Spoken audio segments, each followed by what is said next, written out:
আসসালামু আলাইকুম, good morning DXN. তো আজকের আলোচনা থাকছে ডিএক্সএন লিডার্সদের জন্য, স্পেশালি যারা নিউ কামার আছেন, নতুন যারা ডিএক্সএন এ জয়েন করেছেন তাদের জন্য। অলরেডি আপনারা ক্যাপশনে দেখেছেন যে সেখানে মেনশন করা আছে ডক্টর লিমের হচ্ছে $1 মিলিয়ন একটা অ্যাডভাইস আছে। যে অ্যাডভাইসটাই হচ্ছে আমি আপনাদের সাথে আজকে শেয়ার করব। তো এই অ্যাডভাইসটা যখন ডক্টর লিম প্রথম আমাদের ইন্দোনেশিয়ার crown ambassador Jimmy and Shri কিডিংকে দিয়েছিল, তো তারা হচ্ছে সেই অ্যাডভাইস ফলো করেছে। এবং জিমি জিমির এখন হচ্ছে বর্তমান যে অবস্থা সেটা হচ্ছে কি উনি ডিএক্সএন এর ইনকাম দিয়ে ইন্দোনেশিয়াতে প্রতি মাসে চাইলে একটা করে বাড়ি কিনতে পারবে। তাহলে উনি হচ্ছে উনার ডক্টর লিমের অ্যাডভাইস ফলো করে কয়েক বছরে উনার অবস্থান কিন্তু এইরকমটা চেঞ্জ করেছে।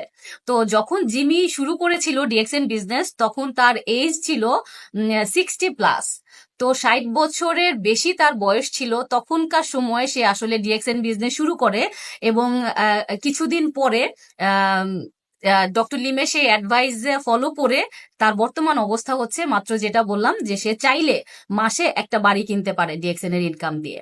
তো আজকের এই ডক্টর লিমের এই অ্যাডভাইসটা আমরা প্রত্যেকেই অবশ্যই চাইবো ফলো করতে, কারণ আমরা প্রত্যেকে সফল হতে চাই এবং ডিএক্সএন এ আমরা যারা আছি অবশ্যই আমরা চাই আমাদের স্বপ্ন পূরণ করতে। তো আমরা যদি একটা গাইডলাইন বা কোনো একটা অ্যাডভাইস ফলো করি, ওই বিষয়টা যদি মাথায় রাখি তাহলে আমাদের চলার পথ কিন্তু আরো সহজ হয়। তো আজকের এই ভিডিওটা এবং আজকের এই আলোচনাটা আমার কাছে মনে হচ্ছে অনেকের জন্য অনেক বেশি হেল্পফুল হবে এবং আপনার লাইফের একটা বেস্ট ভিডিও হতে পারে এটা।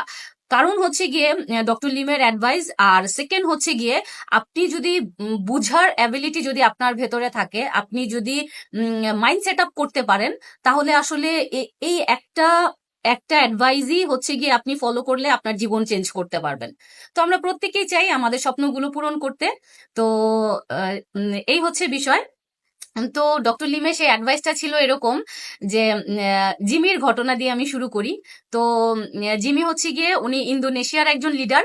তো উনি যখন ডিএক্সএন স্টার্ট করে তখন প্রথম যখন উনি সবাইকে ইনভাইট করছিল ডিএক্সএন এর বিজনেসের জন্য, তো শুরুর দিকে সবাই অনেক বেশি এক্সাইটেড থাকে।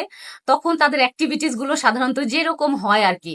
তো জিমিও ঠিক সেরকমই ছিল, উনি অনেক বেশি এক্সাইটেড ছিল ডিএক্সএন প্ল্যান দেখার পরে, ডিএক্সএন এর প্রোডাক্ট দেখার পরে, ডক্টর লিমের সাথে কথা বলার পরে উনি অনেক বেশি এক্সাইটেড ছিল। তো উনি ইন্দোনেশিয়াতে গিয়ে উনি একটা প্রোগ্রাম অ্যারেঞ্জ করে। সেই প্রোগ্রামে হচ্ছে উনি 250-র মতো ওনার ফ্রেন্ডস, ওনার যত রিলেটিভস আছে, যত যত পরিচিত, উনি যতটা পেরেছে